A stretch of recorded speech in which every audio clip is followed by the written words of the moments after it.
ઓમ શ્રી ગણેશાય નમઃ. જય શ્રી કૃષ્ણ મિત્રો. આપણે સાંભળી રહ્યા છીએ 32 પૂતળીની વાર્તા. તો આગળના 2 વિડીયોમાં મેં 2 પૂતળીની વાર્તા મૂકી દીધી છે અને આજે આપણે સાંભળીશું ત્રીજી પૂતળી ધનદા પૂતળીની વાર્તા, કમળની વાર્તા. ભોજ રાજા ત્રીજે દિવસે પવિત્ર થઈને સિંહાસન ઉપર બેસવા જાય છે. ત્યાં સિંહાસનમાંથી ધનદા નામની પૂતળી બહાર આવી અને બોલી ઉઠી, સબુર રાજા, આ સિંહાસન પર બેસવાનો તમને અધિકાર નથી. જે વિક્રમ રાજા જેવો સાહસિક અને પરગજુ હોય તે જ રાજા બેસી શકે છે. ભોજ રાજાએ ધનદા પૂતળીને વિક્રમ રાજાના પરાક્રમની ભલાઈની વાત સાંભળવા પૂતળીને વિનંતી કરી. એટલે ધનદા નામની પૂતળીએ કમળની વાર્તા શરૂ કરી. પરના દુઃખને કારણે ભેદી માયાની ચાળ કમળ તણી આ વાતમાં વિક્રમ ગયો પાતાળ.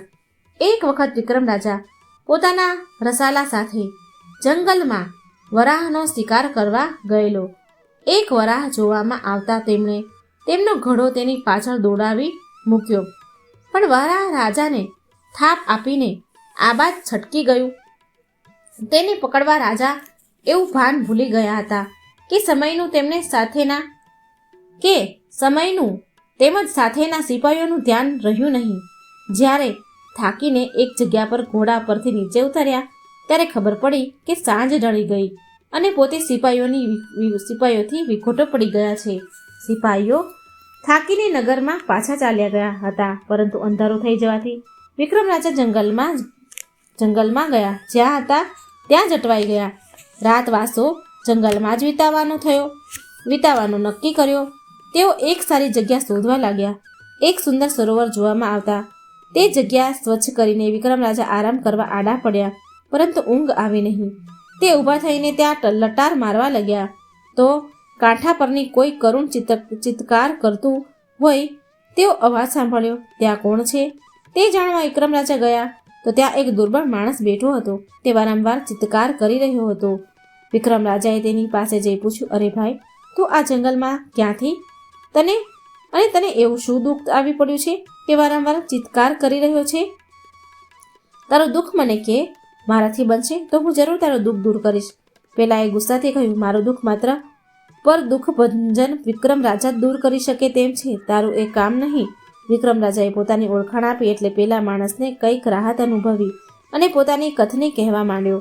હે વિક્રમ રાય, હું કોઈ સાધારણ મનુષ્ય નથી, પણ તારાપુર પાટણના રાજા જસવંતસિંહનો કુંવર છું. મારું નામ અજીત સેન છે. એક દિવસ કથામાં મેં સાંભળ્યું કે કોઈ 68 તીર્થની જાત્રા કરે, સ્નાન કરે તેના વૈકુંઠમાં વાસ થાય છે. મને તે અમૂલ્ય લાભ લેવાનું મન થયું. બીજે તે દિવસે હું મારા ઘોડા પર બેસીને જાત્રાએ નીકળી પડ્યો. આ શુભ દિવસમાં શુદ્ધ આઠમનો હતો. મારો ઘોડો પૂરપાટ દોડતો હતો. ઘોડો આ સરોવર આગળ આવ્યો એટલે હું પાણી પીવા ઘોડા પરથી નીચે ઉતર્યો. ધીમે ધીમે હું સરોવરમાં પાણીની આગળ વધવા માંડ્યો તો મારી અજાયબી વચ્ચે પાણીની સપાટી ઉપર એક વિવિધ રંગી મોટી પાંખડીઓવાળું કમળ ઉપસી આવ્યું. તે લેવાને હું લલચાયો અને તેને પકડવા જેવો મેં હાથ લંબાવ્યો કે કમળ પાણીમાં ગરકાવ થઈ ગયું.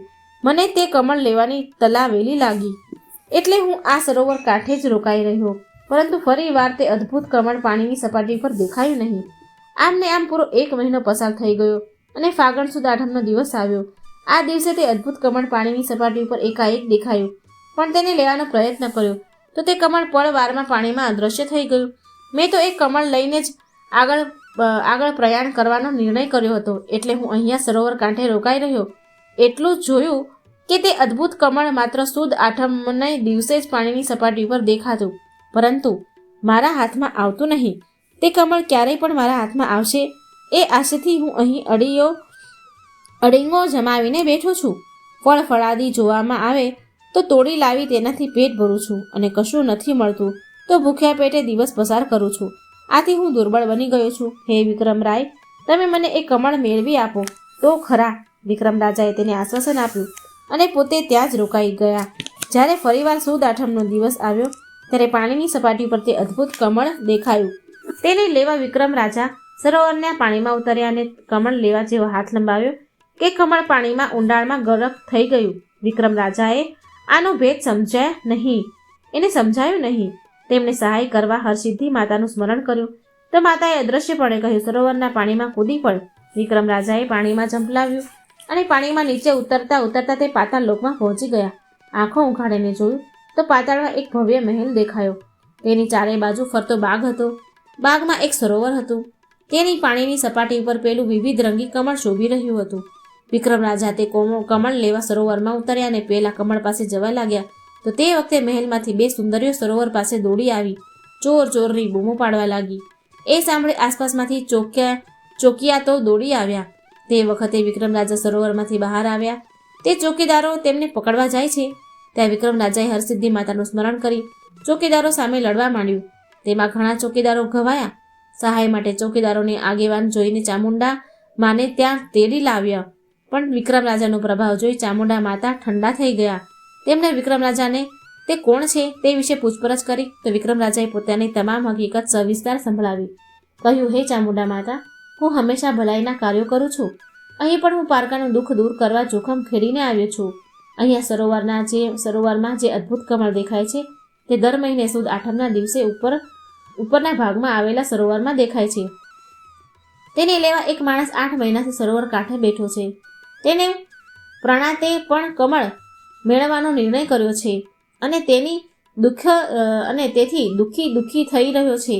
તે એટલો બધો દુર્બળ બની ગયો છે કે તેના હાડકાં જોઈ શકાય છે. તેનું દુઃખ મારાથી જોવાયું નહીં એટલે મેં તેને તે અદ્ભુત કમળ લાવી આપવાનું વચન આપ્યું છે. માં, મને સહાય કરો તો મોટી કૃપા કહેવાશે. ચામુંડા માતાને હર્ષ થયો કારણ કે વિક્રમ રાજાનું જ તેમને કામ હતું. તેઓ વિક્રમ રાજાને કહેવા લાગ્યા, તમે જ પર દુઃખ ભંજન વિક્રમ રાજા છો. તે બહુ હર્ષની વાત છે. હું ઘણા દિવસથી તમને સંભાળું છું. એનું કારણ એ છે કે એક વેળા નવરાત્રિના દિવસોમાં હું કૈલાસ પર્વત ઉપર પાર્વતીજીને મળવા ગઈ હતી. તે વખતે રસ્તામાં મેં એક બાઈને એક બાળકી સાથે સૂતેલી જોઈ. બાળકી ખૂબ રડતી હતી. મેં પાસે જઈ જોયું તો તે બાળકીની માતા મરેલી પડી હતી. માં વિહોણી છોકરીનું કોણ બોલી? મને દયા આવવાથી હું એ બાળકીને પાર્વતીજી પાસે લઈ ગઈ અને તેને પાર્વતીજીને રાખવા વિનંતી કરી તો પાર્વતીજીએ કહ્યું, આ બાળકી તારે ત્યાં રહેશે તો તેનો ઉદ્ધાર થશે. જ્યારે તે 13 વર્ષની પરણવા યોગ્ય થાય ત્યારે ઉજ્જૈનીય નગરીનો પર દુઃખ ભંજન વિક્રમ રાજા અચાનક તને મળશે અને તે જ છોકરીના લગ્નની ચિંતા દૂર કરી આપશે. વિક્રમ રાજાએ તે કન્યા બતાવવા કહ્યું. ચામુંડા માતાએ કન્યાને ત્યાં બોલાવી અને તેની સાથે લગ્ન કરવા વિક્રમ રાજાને ભલામણ કરી.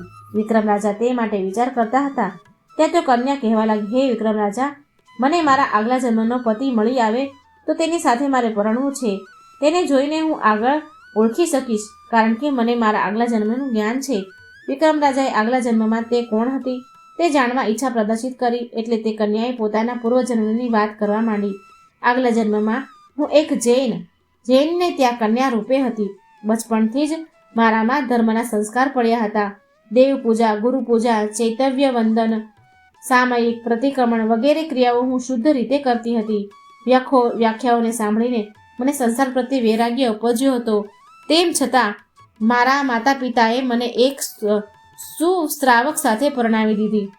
મારા પતિ પણ ધર્મિષ્ઠ હતા. અમે બંને ધર્મના રાગી હોવાને લીધે સંસારે સુખથી વંચિત રહ્યા અને જ્યારે અમને ઘડપણ આવ્યું ત્યારે મને સંસાર સુખ ભોગવવાની પ્રબળ ઈચ્છા થવા લાગી. પણ એ ઈચ્છા અધૂરી રહી કારણ કે ઘડપણની માંદગીને લીધે હું અને મારા પતિ થોડા દિવસોના અંતરે મૃત્યુ પામ્યા. અમને બંનેને અંત ઘડી સુધી સંસાર સુખની લાલસા રહી હતી. તેથી અમારો મોક્ષ થયો નહીં.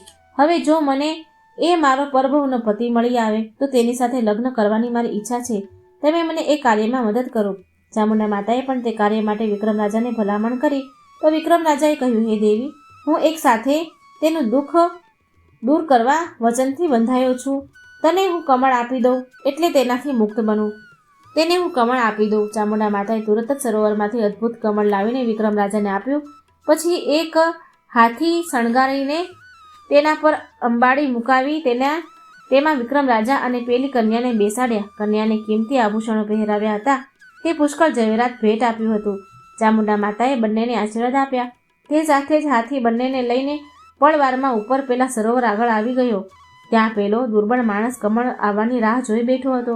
એ માણસ જેનું નામ અજીતસેન હતું તે વિક્રમ રાજાની સાથે રૂપાળી કન્યાને જોઈ મનમાં પસ્તાવો કરવા લાગ્યો કે હું જો સરોવરમાં કૂદી પડ્યો હોત તો મને આ કન્યાને વૈભવ મળત.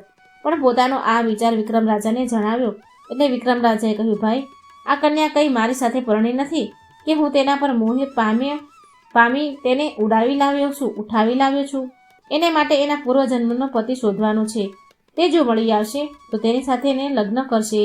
વિક્રમ રાજાએ કન્યાને કહ્યું, આ માણસને તું થોડાક સવાલ પૂછ. જો તે તારા પૂર્વજન્મનો પતિ હશે તો ફટાફટ જવાબ આપશે.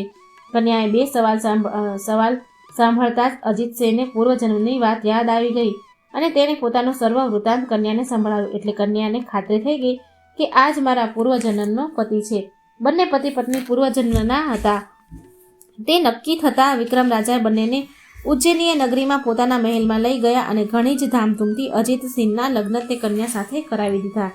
વિક્રમ રાજાના શુભ કાર્યમાં ભળ્યા ચામુંડા માત કમળ અને કન્યા લીધે જગમાં થયો વિખ્યાત. ધંધા પુતળીએ કમળની વાર્તા પૂરી કરતા ભોજ રાજાને કહ્યું, હે રાજન, વિક્રમ રાજા જેવો સાહસિક અને પરગજુ રાજા જ આ સિંહાસન ઉપર બેસી શકશે. આટલું કહી ધંધા પુતળી સરળ કરતી આકાશમાં ઉડી ગઈ. 32 પુતળીમાંથી 3 પુત્રીની વાર્તા આપણે સાંભળી. મિત્રો, અંત સુધી આ 32 પુતળીની વાર્તા સાંભળજો. ખૂબ જ સરસ મજાની આ કથાઓ છે અને વિડીયો સારો લાગે તો લાઈક અને શેર કરવાનું ભૂલશો નહીં. જય શ્રી કૃષ્ણ. રાધે રાધે. Thank you.